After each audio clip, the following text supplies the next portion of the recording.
Salut, on se fait de l'aquarelle en temps réel? On va faire 2 versions d'un même pan. La version détaillée qui nous permet de bien maîtriser ce qu'on va faire et du coup après une version simplifiée que je trouve très élégante et que je n'aurais pas pu faire aussi rapidement si je n'avais pas fait la première. La version détaillée d'abord. Tu peux passer le dessin, pas de souci. Moi je te montre les quelques formes simples que j'ai utilisées et sur lesquelles on va baser notre dessin de pan. La tête est un ovale un peu aplati sur lequel je pose le bec. En dessous, le corps est un grand ovale. La tête, si tu regardes bien, elle fait son milieu en haut. Et je rejoins les deux avec cet ovale en déséquilibre qui est le cou. Le corps finit un petit peu en pointe puisque finalement le corps il est recouvert de 2 ailes. On voit le pan un peu de derrière, donc il n'y a qu'une seule aile qu'on voit un petit peu plus que l'autre, celle qui est devant à gauche. Pour sa grande traîne composée de plumes, on va se faire un entonnoir inversé en restant assez souple parce qu'on ne veut pas être trop rigide quand même, ça fera plus élégant. Et je ne vais pas refermer avec mon dessin la queue, la traîne du pan parce que je veux pouvoir la figurer de manière un tout petit peu réaliste mais de loin, enfin impressionniste en quelque sorte, la fin de cette jolie traîne. Rappelle-toi, commence toujours par des traits très très légers quand tu dessines, puis ensuite seulement tu vas venir marquer les traits qui te conviennent. Là je suis en train de relier chaque forme les unes aux autres pour faire un joli S comme ça et donner de la prestance à ce qui va être notre pan. En revanche, je ne dessine pas directement sur ce qui est derrière là mon papier aquarelle. J'ai fait mon brouillon. Là, je décide de la forme générale. Ça me convient, c'est joli, c'est élégant. Donc, je vais reproduire quelques petits points derrière sur ma feuille, mais à la suite. En plus, j'ai appuyé un petit peu, donc j'ai mes marques qui sont déjà faites. C'est pratique. Voilà ce que ça donne. Parlons couleurs. Pour les 2 pans, c'est vraiment la même combinaison de couleurs. On en reparle après et les pinceaux, ce sont 3 Raphaël en 14, 8 et 4 de la série 835. D'abord un joli jaune Winsor Lemon, donc citron. Mon bleu Winsor préféré, le Red Shade, nuance rouge. Un turquoise cobalt, le clair. Un turquoise cobalt, normal, un turquoise cobalt. Un joli bleu de céruléum. Le vert que j'ajoute là, c'était un vert Winsor également, que je vais m'empresser de mélanger avec le jaune pour me faire ma base la plus claire. Je travaille quand même pas mal toutes mes couleurs avant d'y aller, parce que le pan, il est vraiment de beaucoup de nuances de bleu et vert, donc je veux avoir quelque chose de prêt. Des nuances de différents bleus et de verts sous le coude, on va dire. Si j'avais pas eu tous ces tubes, je les aurais préparés à l'avance. Bon là, je commence avec la tête du pan. Je sais, c'est tout petit, je vais pas perdre de qualité en faisant un zoom digital ici, je vais vous expliquer. Je travaille avec différentes photos. J'essaye pour cette première version de bien comprendre le pan, de l'imprimer dans ma main pour pouvoir, l'objectif, faire quelque chose de très spontané en deuxième version. Donc la troisième, vous avez compris que j'en avais déjà fait une, j'ai triché. Et l'idée, c'est que j'ai pris appui sur la photo du pan qui est la plus grosse, sur sa tête. Donc j'ai vraiment pris plusieurs photos. Celle qui m'intéresse là, c'est celle qui est immédiatement à gauche en bas. Je la prends comme référence pour pouvoir faire une tête un peu plus réaliste, même si elle est de plus loin. On va travailler en plusieurs couches. C'est pas grave si de temps en temps vous avez un aspect superposition parce que les fondus n'étaient pas impeccables. Ne vous inquiétez pas, ça fera un petit peu ce rendu de plumes superposées et ça nous déplaît pas. Je travaille avec le plus petit pinceau, avec mon mélange de turquoise et de bleu un peu plus foncé. Je suis allée créer le bleu qui me convenait. Et je vais monter en valeur progressivement, surtout sur sec. Ce que vous pouvez faire, c'est bien prendre votre temps une fois que vous avez posé votre jus principal, le premier, je veux dire la première couche. Vous ensuite recouvrez de couches supplémentaires, mais on doit voir derrière, restez quand même transparent. Si vous n'êtes pas transparent, ça sert à rien de le faire aquarelle, vous pourriez la gouache. Ici, ce qu'on aime, c'est justement jouer avec l'eau. Même si c'est sur des petites surfaces, vous pouvez le faire. Vous pouvez, dans le mouillé, aller récupérer comme ici un peu de blanc avec votre pinceau. Vous pouvez tout faire. Essayez d'être subtil quand même, puisque on essaie de s'appliquer pour le premier pan. On a dit qu'on veut comprendre sa structure. J'aime beaucoup cet effet que j'ai créé, alors je continue, il n'y a pas de raison. Ça me fait un point de lumière, même si vous n'en avez pas nécessairement sur votre photo, n'hésitez pas à en ajouter de temps en temps au bon endroit, bien sûr. On passe à quelque chose, une couleur que je ne vous ai pas décrite qui est du noir. J'ai toujours un petit pot des 3 couleurs primaires mélangées à côté de moi. C'est un peu long à faire quelquefois, trouver le bon gris bien noir. Donc je l'ai à côté de moi. Si vous avez un tube tout fait, pourquoi pas, mais bon, évidemment, le mieux c'est de mélanger. Et je vais essayer de reproduire vaguement quand même, le dessin de la tête que je vois sur ma photo. N'hésitez pas, si vous voulez aussi mélanger le bleu foncé comme je le fais moi avec le noir, ça passe très bien. Bon, j'y vais tout doucement avec la pointe de mon petit pinceau. Vraiment, je suis précautionneuse ici. Si je voulais faire très détaillé, on n'était pas très loin quand même. Encore une couleur que je vous ai pas présentée. Bon, c'est à côté sur ma palette, j'ai pris des restes. Je vais plus vers un rose pour comme ça appeler ces nuances de bec que je vais mélanger quand même avec du bleu pour pouvoir faire une sorte de gris. Et je m'appuie dessus pour faire cette jolie houppette. Ça doit avoir un nom, mon Dieu. Un peu de couleur liquide, presque crémeuse, ici sur le bord. Et je vais aller la dégrader à l'eau. Toujours avec mon petit pinceau. Je touche, simplement. Je touche depuis l'extérieur jusque cette petite crête. Voilà, et je laisse fuser dans l'eau. Seulement, une fois que j'ai cette base, après, je vais mettre encore de la couleur crémeuse, mais plus foncée, au bord. Et là, en fusant, ça va faire vraiment très joli vers l'extérieur. Ne t'inquiète pas si ça dépasse, si ça fuse encore plus. C'est artistique, ça fera quand même un pan, même si la crête est beaucoup plus grande. Donc n'hésite pas à mettre de l'eau dans laquelle tu vas laisser fuser ce joli bleu clair. Par contre, il ne faut pas que le foncé aille trop loin. Donc, plus crémeux que le bleu clair. T'as vu ? Bon, ensuite les ailes. Je profite d'avoir ce violet constitué là à côté d'anciennes couleurs de ma palette. En gros, là, pas de technique de fou, juste un peu de rose très clair mélangé, dans lequel je laisse dans le mouillé s'épanouir quelques taches un peu plus foncées. Je laisse du blanc parce que quand même les ailes, le côté là, je le vois sur les photos du pan, ça peut être un peu clair. Même tactique impressionniste, ici je prends un petit peu de couleur liquide et je vais la laisser aller s'épanouir dans le mouillé. Tu vois, ça fait une variation qui finalement est très acceptable en termes de rendu. Un peu de clair, un peu de foncé, un peu des deux, parce qu'il y a cette délimitation aussi sur la photo que je vois quand je plisse les yeux. Je me réfère bien à la photo. Je suggère, là c'est un peu sec, mais c'est pas grave, tant mieux, je suggère la fin des plumes. Et je vais finalement aller me poser cette base de traîne.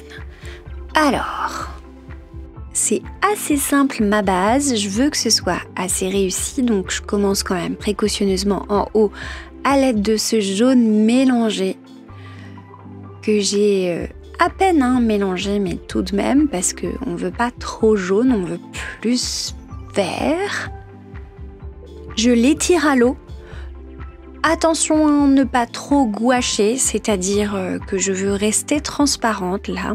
Sinon, vous allez faire une base qui n'est pas très aquarellée et on veut quelque chose de bien transparent. Ce que je vais faire, c'est que je vais passer du plus clair au plus foncé, de l'intérieur vers l'extérieur. Tu vois, entre mes différentes versions, j'ai quand même appris des trucs. Je me suis forcée à observer les différentes couches nécessaires. Là, je sais que je sème déjà dans le mouillé quelques indices de mes plumes. Et je commence sur le clair avec une couleur très claire. Bon, j'ai fini ça, je vais partir sur mon dégradé. On ne veut pas 3 pans égaux de chaque côté du pan. On veut partir vraiment du jaune vers quelque chose de très foncé et on va aider un peu ces fusions en allant prendre de la couleur de moins en moins liquide vers l'extérieur. Ne travaille pas trop, laisse les fusions se faire. Plus tu auras mis liquide, plus les fusions se feront facilement, ça c'est sûr. Mais si tu travailles trop, ça risque de faire des marques. Donc on essaye d'aider un petit peu là en passant son pinceau d'une zone sur l'autre. Mais si on s'aperçoit que ça fuse pas trop, c'est pas grave, on laisse comme ça. De toute façon, faites des expérimentations. Ici pour la fin de la traîne, je reprends du bleu, du vert, du vraiment foncé et je vais m'occuper de finir ce dégradé là et d'aller figurer la fin de la traîne, donc les dernières plumes qui pendent un peu au sol, en vraiment prenant le bout de mon pinceau et en étirant le clair vers le foncé d'un coup un petit peu net. Tu l'as peut-être vu tout à l'heure. C'est là que ça commence un petit peu la texture, tu vois. Donc j'ai enchaîné de ce dégradé à la texture des plumes. C'est difficile de l'expliquer à part que c'est vraiment des petits coups secs du bout du pinceau avec de la couleur quand même vraiment pas mal crémeuse avec très peu d'eau. Et tu vois, ça fait des petites marques là, ça veut dire que c'est sec mon pinceau. Et je suis repassée par-dessus quelque chose qui était encore assez mouillé pour que ça se floute et qu'il n'y ait pas une démarcation trop nette. D'ailleurs, je trouve ça très très joli sur du blanc. J'aurais dû en laisser encore plus, je trouve. Je peux terminer cette histoire en reprenant avec du plus clair. C'est intéressant parce que ça va nous faire une illusion d'embrouillage entre le clair et le foncé, de fouillis. Bon, encore une fois, fais un petit peu gaffe à la quantité d'eau que tu mets dans ton pinceau à ce moment-là. Si tu en mets trop, tu risques les auréoles. C'est le moment de faire un petit peu l'œil des plumes. Et j'ai de la chance, c'est encore mouillé à pas mal d'endroits. Là, c'est sûr que j'ai à la fois travaillé tranquillement, à la fois vite, puisque ça n'a pas encore eu le temps de sécher. Pourtant, c'est du papier cellulose sur lequel je bosse. Mais bon, les dégradés, ça aide un petit peu parce que tu ajoutes, donc il y a quand même pas mal d'eau au final. Donc notre œil, là, il est figuré de manière impressionniste, toujours avec de la couleur pas mal crémeuse. Et je vais profiter là que ça sèche pour aller entourer tout ça et pour faire figurer un petit peu, préciser les plumes comme étant autant d'œil, là, tu vois, des yeux. Ça m'aide bien d'avoir des photos, plusieurs photos de face, le pan ouvert, etc. parce que je comprends mieux la structure de ces dites plumes. C'est intéressant d'avoir ça. Moi, j'y vais tranquillement, c'est vraiment du temps réel. Là, j'ai coupé que quelques blancs. J'espère que ça te plaît, donc je te laisserai un petit peu regarder tout ça. J'en profite pour te préciser que en ne coupant pas les blancs, j'en ai eu pour environ 40 minutes pour faire le tout et 30 minutes sans compter le dessin. Donc 10 minutes de dessin, 30 minutes de peinture. Bon, à peu près. Donc, l'étape suivante. Je ne vous ai pas montré cette petite brosse là d'ailleurs, mais vous la voyez dans beaucoup de mes tutoriels. Vous pouvez prendre n'importe quelle petite brosse synthétique. En fait, c'est un petit peu plus rigide que les brosses aquarelles. Bah oui, le petit gris, ça a les poils souples. Avec le synthétique, là, je transporte juste ce qu'il me faut d'eau. Ensuite, je dépose les endroits que je veux éclaircir à l'eau pure. Donc, quand on a un papier cellulose particulièrement et qu'on emploie cette technique de retrait de blanc à l'eau, quand on est sur papier sec là, eh bien ça nous permet de faire quelque part comme si c'était une autre couche de peinture. N'oubliez pas, ici, ce que vous ne voyez pas là nécessairement à l'image, c'est mon autre main avec un peu de papier essuie-tout. En l'occurrence, j'enlève de la peinture, donc elle se dépose sur ma brosse. Et moi, je veux du blanc. Je veux pas nécessairement que ce soit tout mélangé. Donc, une fois que j'ai enlevé de la peinture, je viens là frotter à mon petit sopalin. Et bien sûr, de temps en temps, je rajoute de l'eau puisque j'en ai plus sur ma brosse. Le blanc que vous obtenez en faisant ce retrait de blanc, il est vraiment variable en fonction du papier. C'est-à-dire, pour être très clair, c'est une technique qui ne marche pas avec tous les papiers. Mais bon, cellulose, vous avez quand même plus de chance. Je reprends mon petit pinceau et j'attaque avec quelque chose d'assez pur, très crémeux là pour le coup, et qui est du bleu Winsor Red Shed, placé directement, quasi sec en fait, sur les plumes. C'est bien, ça fait un beau contraste là. Vous voyez, si on regarde bien attentivement la photo, on voit quand même quelque chose de très intéressant se dégager. Sur les plumes, il y a ces yeux là qui nous regardent, caractéristiques du pan. C'est quand même quelque chose que j'avais envie de mettre en avant. Mais faites quand même attention à pas trop saturer vos couleurs, je dirais. Vous les saturez sur la fin. Moi, j'ai vraiment fait attention à ce que mon jaune ne prenne pas le pas sur le reste. Ça avait l'air un peu strong, un peu fort quand j'ai commencé. En réalité, évidemment, comme toujours à l'aquarelle, ça fadit un petit peu. On perd ce côté un petit peu flash.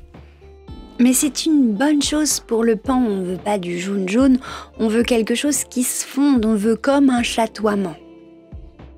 Donc je vous dirais de rester un petit peu malgré tout désaturé, utiliser des vraies couleurs, presque pures, mais cassez-les à l'eau quoi, en fait, quelque part.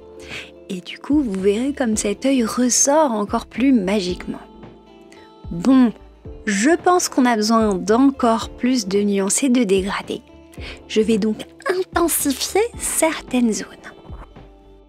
Voilà, on rajoute un petit peu de bleu, on précise la forme de la tête.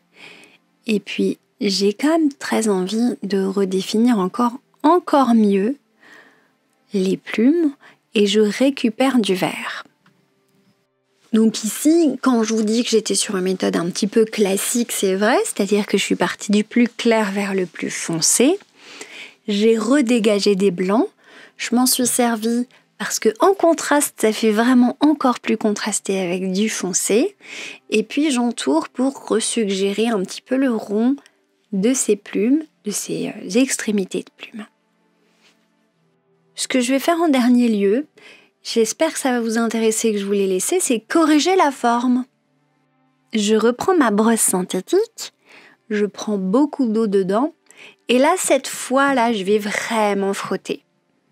Je laisse quand même l'eau s'imprégner, aller jusque dans les fibres du papier, avec ces petites mains-là, attraper la couleur le plus possible, et c'est ensuite que je vais l'enlever. Donc, je fais pareil, ça marche plus ou moins. Là, avec le rose, ça a carrément peu marché quand même. Je sais que ça va mieux marcher avec certaines couleurs, comme les couleurs qui ont vraiment du grain foncé, là, qui tombent dans les fonds du papier. Là, l'eau va les chercher et vous voyez comme j'arrive à transformer la forme de ce pan. C'est impressionnant. Moi-même, ça me ça m'intéresse vraiment beaucoup ce genre de choses. Donc vous pouvez tout à fait corriger une forme et c'est moins facile pour les portraits que pour d'autres choses, les animaux par exemple, parce que ça marche moins bien les retraits de blanc avec certaines couleurs, tout simplement. Tout ce que je fais après, à partir de là, c'est très honnêtement une suite de détails à mon sens. Donc, je vous les commente un petit peu, je vais essayer de vous laisser profiter pour ceux qui refont d'un peu près pas à pas. Mais vous pouvez vous arrêter là, c'est une version tout à fait acceptable de notre pan défini sur laquelle on pourra se baser. Maintenant qu'on a fait ce pan super bien défini, en fait, un pan plus simple, ça va nous venir un petit peu tout seul.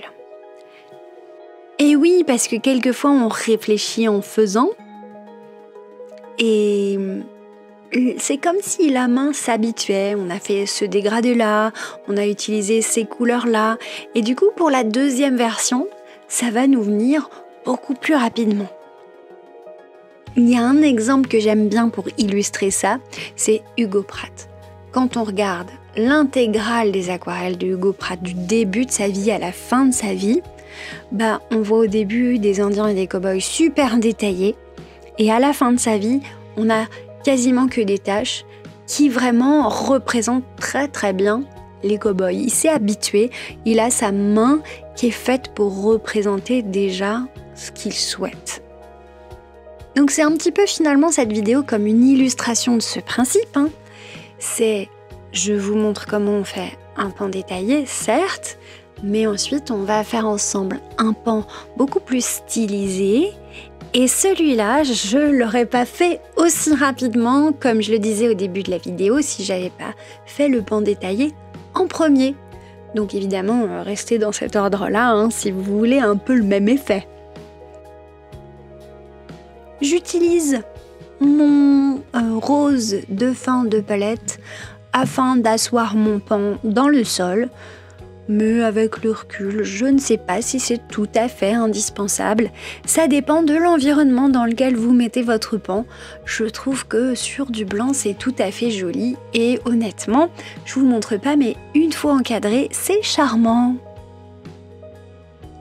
Bon, vous êtes prêts? On va passer au pan stylisé.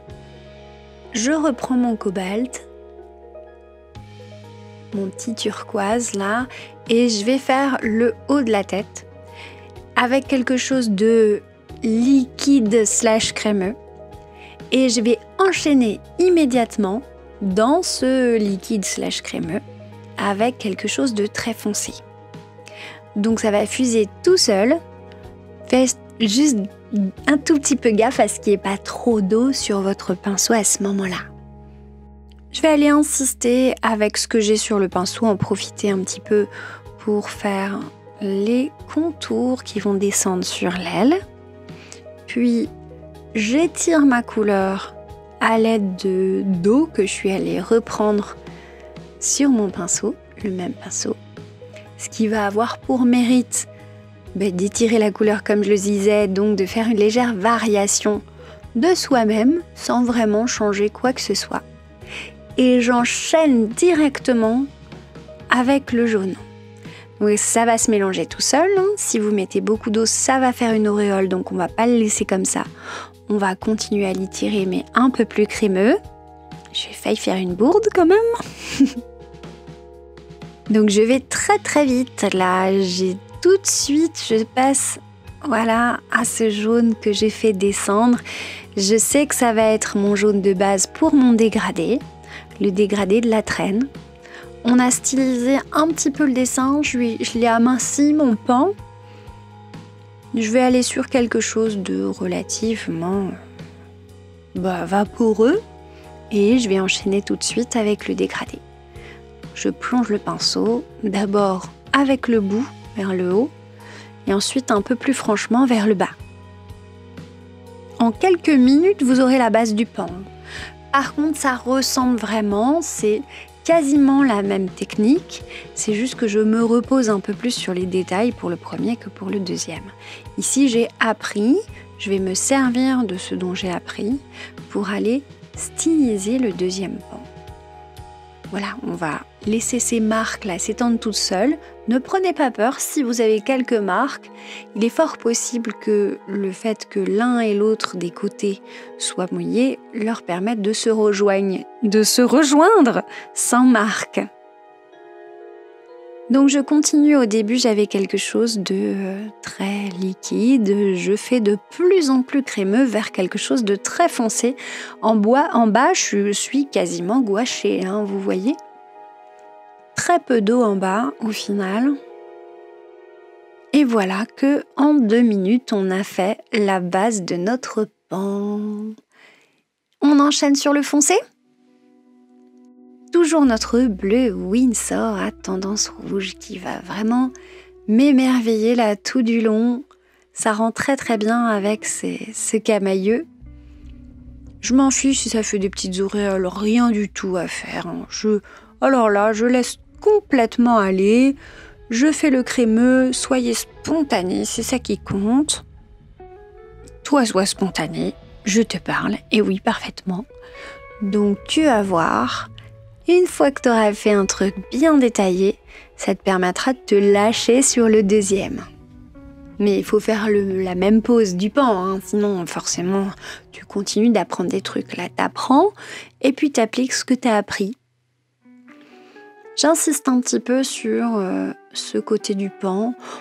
Je peux ne pas. J'aurais pu laisser quasiment le dégradé d'origine, hein, honnêtement. On n'était pas sur quelque chose de crucial là. Mais j'aime bien quand même, j'ai appuyé quelque chose qui me semblait intéressant en termes d'ombre. Et pendant ce temps-là, ça sèche un petit peu en bas, ce qui me permet d'avoir évoqué mes plumes en bas, avec le crémeux là que j'ai mis dans le mouillé. On va faire les petites ailes quand même, voilà. Je laisse beaucoup de blanc et j'y passe pas autant de temps que pour le premier. Comme ça, il ne nous restera que 2 étapes. D'abord, figurer bien un petit peu mieux quand même les plumes de la traîne, parce qu'on a tous cette image du pan avec ces espèces d'yeux là dans la traîne. Donc pour ce faire, je vais remouiller un petit peu, parce que je veux quelque chose de mouillé qui me permette de continuer mon histoire de crémeux dans le mouillé, là, flouté. Sinon, on sera plus sur quelque chose de stylisé. Tu comprends ? Donc, je remouille un peu, ce qui me permet de corriger un petit peu mon dégradé au passage. Franchement, c'est pas obligatoire. Et puis, je vais me chercher mon petit turquoise de cobalt pour aller suggérer les plumes. Pourquoi le turquoise ? Parce qu'ici, je trouve que c'est rigolo de suggérer qu'elles sont beaucoup plus claires que celles qui sont vers le bas. Ça fait un effet luminosité. On veut pas l'effet retrait de blanc, on veut bien l'effet de superposition par contre.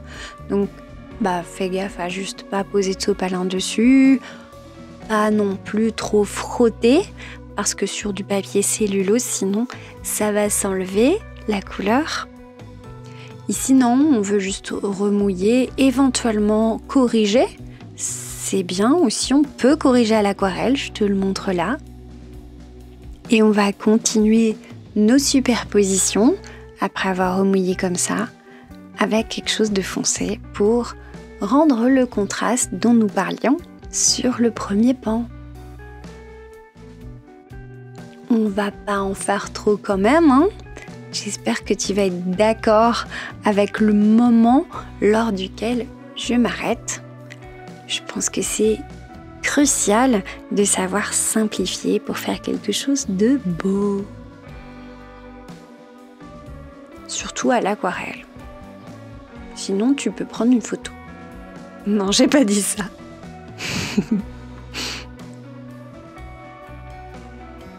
Bon, changeons de sujet. Alors, je reprends mon petit cobalt là, mais je vais le mélanger avec du vert. Et je vais nous faire quelques détails. Et après, il restera plus que l'étape finale, qui est l'étape du regard de notre pan. Donc, les détails du haut. On a bientôt fini le bas là. Ah oui, et juste avant de faire le regard quand même, je vais quand même faire le sol. Et puisqu'on n'est pas sur le même pan exactement, j'en profite, j'ai appris, j'aime un petit peu moins le sol marronasse qu'on avait tout à l'heure, qui pourtant est beaucoup plus réaliste, et je vais me faire un petit sol cobalt dans lequel il va joliment évanouir la fin de sa traîne, ce que je trouve pas mal comme idée. Allez, les détails. Et je suis une feignasse, j'ai voulu en plus faire quelque chose de rapide, donc j'y vais au feutre. Mais tu peux le peindre. Tu peux d'ailleurs mixer un petit peu les deux approches si tu décides de faire comme le premier pan pour la tête. Ici, juste avec ces jolis feutres stabilo, je reprends ce que j'ai dessiné au crayon auparavant et puis je renforce ma crête que j'avais juste fait avec une petite couleur de cobalt uniquement au début. Et j'arrive pas à m'arrêter parce que je suis une coquine et donc je vais continuer un petit peu de cobalt par-ci, un petit peu de cobalt par-là, en bas, etc. Bon, c'était pas vraiment utile, on aurait pu s'arrêter plus tôt. En tout cas, voilà le résultat pour les deux. Je sais pas lequel tu préfères, c'est sûr que chacun son style, je pense que ça dépend des jours. Me reste à te demander un like si t'as aimé, un abonnement éventuellement. Au mieux, même active la cloche et bisous les abonnés!